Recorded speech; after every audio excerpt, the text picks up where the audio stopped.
Je m'appelle Ophélie Pomin.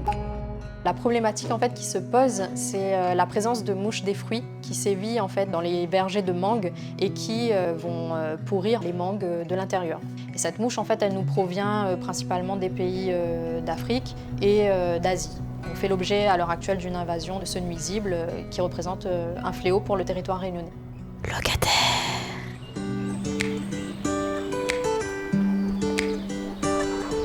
Alors cette mouche, elle est arrivée depuis 2016 et donc c'est à cause du nombre d'importations qu'il y a eu sur l'île que cette mouche est rentrée. Donc nous avons proposé ce traitement par vapeur d'eau qui est un traitement physico-biologique et qui permet d'être une alternative aux produits chimiques. On est dans un verger qui a 38 ans. Oui.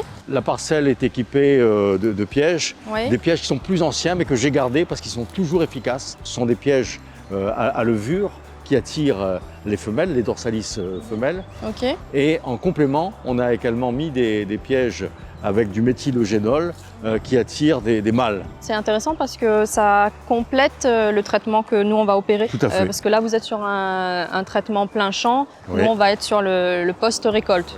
Là d'ailleurs on a, hop, je vous la donne, mangue José, elle est tombée avec le vent, elle n'est pas mûre encore. Elle sera mûre d'ici demain, mais elle a fabriqué son sucre déjà. Hein. Oui. Voilà. Ça, Et vous voyez qu'il y a peu de mangues ou pas de mangues sous les arbres parce qu'on les ramasse tous les jours. C'est une des conditions pour avoir des fruits sains.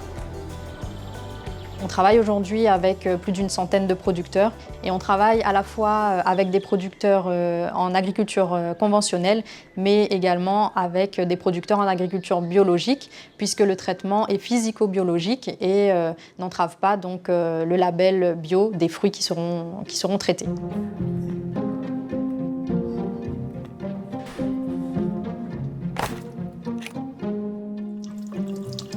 Là, je prépare les mangues au traitement. Donc, ce que je fais, c'est que je les lave déjà dans un premier temps pour enlever tous les excédents de sève, pour pouvoir avoir des fruits propres dans notre machine. Elles vont subir donc un traitement qui est physico-biologique. Donc, on va chauffer à l'intérieur de la machine de sorte à détruire toutes les larves et œufs de mouches des fruits. Sachant ces fruits qui peuvent être déjà infestés, les larves qui pourraient être à l'intérieur de ces fruits, elles vont se nourrir de la chair du fruit et accélérer le pourrissement du fruit, donc de la mangue.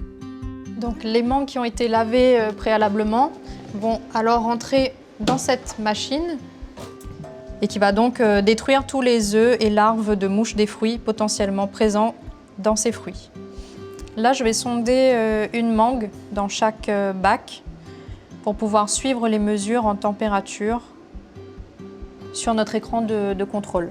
Ça nous permet de contrôler que tous les paramètres sur lesquels on a travaillé pour avoir une qualité optimale du traitement à 100% d'efficacité et en même temps pour avoir une qualité aussi des fruits en sortie de traitement qui soit optimale. Les larves et les mouches qui sont présents à l'intérieur du fruit, elles vont avoir tellement chaud à l'intérieur du fruit qu'elles vont vouloir sortir et elles vont finalement mourir parce qu'à l'extérieur du fruit, dans la chambre de traitement, il fera encore plus chaud. Moi déjà, ce qui m'anime, c'est de pouvoir répondre à une problématique qui touche tout le territoire réunionnais, de trouver une solution innovante qui plus est pour traiter cette problématique.